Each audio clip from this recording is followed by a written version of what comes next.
今日我哋要講嘅健康話題咧，就係維他命 C。咁喺內地同埋台灣咧，就翻譯成為維生素。咁其實都係講緊同一樣嘢嘅嚇。咁維他命咧，咁個定義咧，其實就好特別嘅。咁佢係屬於有機嘅化合物啦嚇。咁我哋生物，譬如我哋人類啦嚇，咁其實需要好少就可以維持翻正常嘅新陳代謝嘅嚇。咁如果有讀過 biochemistry 嘅朋友咧，就知啦。咁呢啲維他命咧，其實係作為一個 coenzyme 或者叫做cofactors 嘅嘢嘅嚇，即係中文叫做輔酶或者輔因子啦嚇。咁只不過咧我哋就個量就唔會需要好多嘅嚇。咁喺化學結構上邊咧，佢哋就冇一個普遍性嘅嚇，即係話我哋唔能夠從佢嘅化學分子上邊咧一眼就睇得出佢係維他命嚇。咁關於維他命 C 都有兩個迷思嘅嚇。咁第一個迷思就係話維他命 C 可唔可以預防感冒咧？第二個迷思，維他命 C 係唔係越多越好㗎？嚇，咁我哋就探討下呢兩個迷思。咁我哋先科普一下維他命 C 究竟係啲咩嚟嘅先嚇。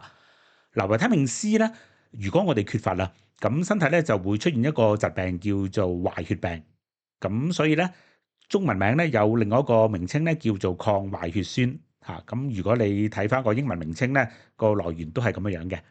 咁至於邊啲食物會有比較多嘅維他命 C 嘅咧嚇，就係啲新鮮嘅生果啦，同埋蔬菜。咁相信大家細個讀書咧都聽過哥倫布發現新大陸呢個故事係嘛嚇？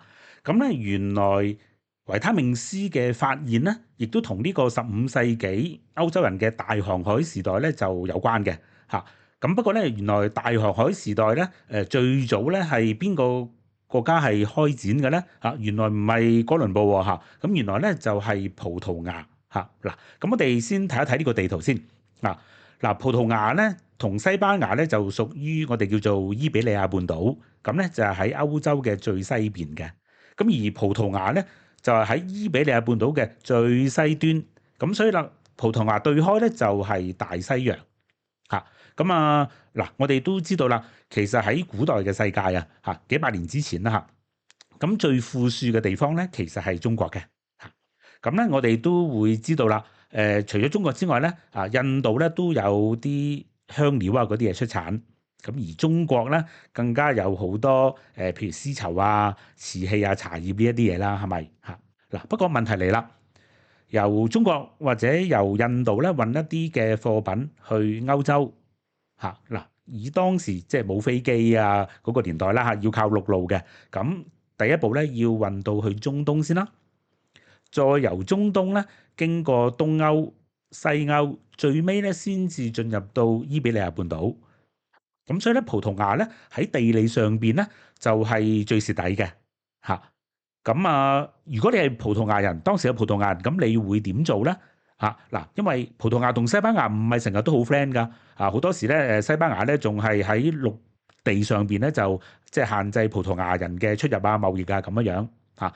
咁不過咧當時咧葡萄牙咧已經知道有非洲嘅存在嘅嚇，因為葡萄牙嘅南邊就係北非啦。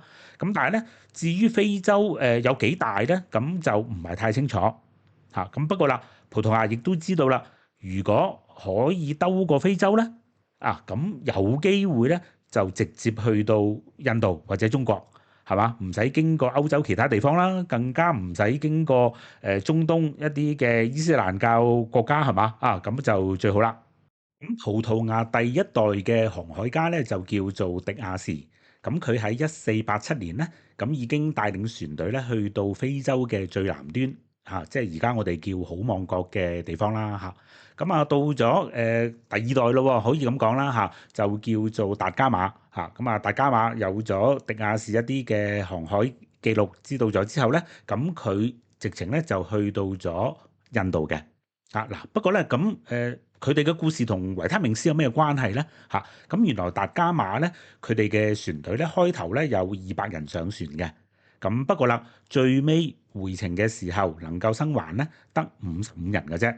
嚇，咁而喺嗰個年代咧，其實已經慢慢開始知道啦。啲船員喺長途嘅航行之中咧，有一個怪病嘅喎。不過咧，呢個怪病咧可以通過咧食一啲柑橘類嘅水果譬如橙啊、檸檬嗰啲咧，去改善一下呢個症狀，甚至有少少治療嘅功效嘅。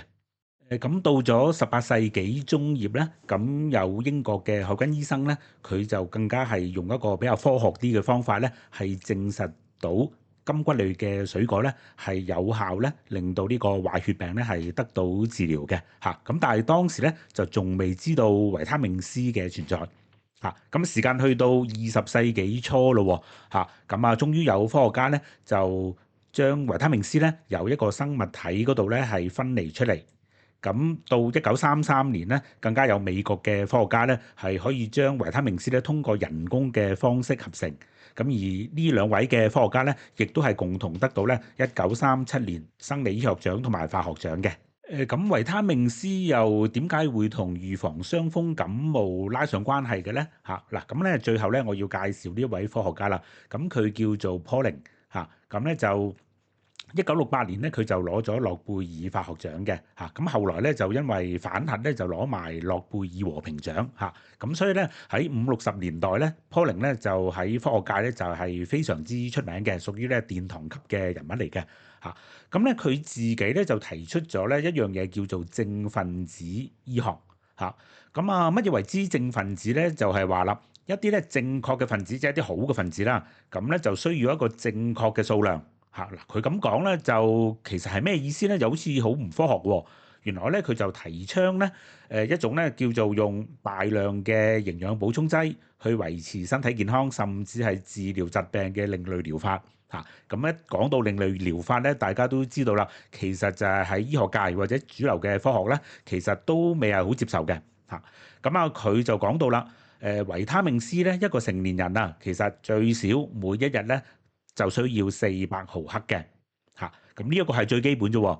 如果你需要預防疾病或者要治療某一啲疾病咧，就個份量咧就仲要更加多添。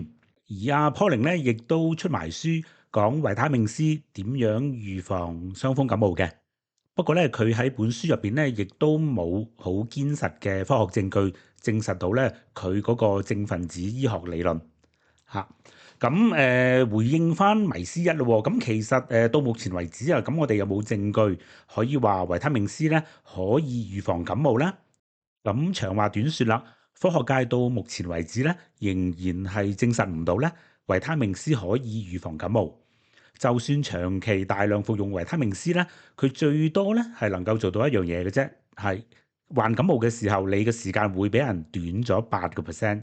咁至於第二個迷思，維他命 C 咧係唔係越多越好咧？咁我相信大家都估到個答案啦嚇。咁如果你喺網上揾資料咧，你可能會揾到成年人咧每一日只係需要90個毫克90 mg 嘅維他命 C 咧就已經足夠啦。咁我哋睇睇美國嘅建議咯。嗱，美國咧就建議一個成年人咧係90至120毫克嘅。咁至於英國咧仲少喎，係去到40毫克。咁維他命 C 入咗我哋身體之後咧，咁會係去咗邊嘅咧嚇？咁我哋攝取咗維他命 C，當然會吸收，會用咗佢啦。咁如果有剩嘅，咁我哋就會通過小便咧就排出身體之外因為咧維他命 C 咧係水溶性嘅。不過咁，如果維他命 C 嘅每一日攝取量去到2000毫克咧咁就麻煩啦。咁有可能咧會造成骨折。甚至咧會令到腎臟咧出現腎石嘅嚇。咁其實維他命 C 同其他嘅營養素都係一樣嘅，冇可能係越多越好嘅。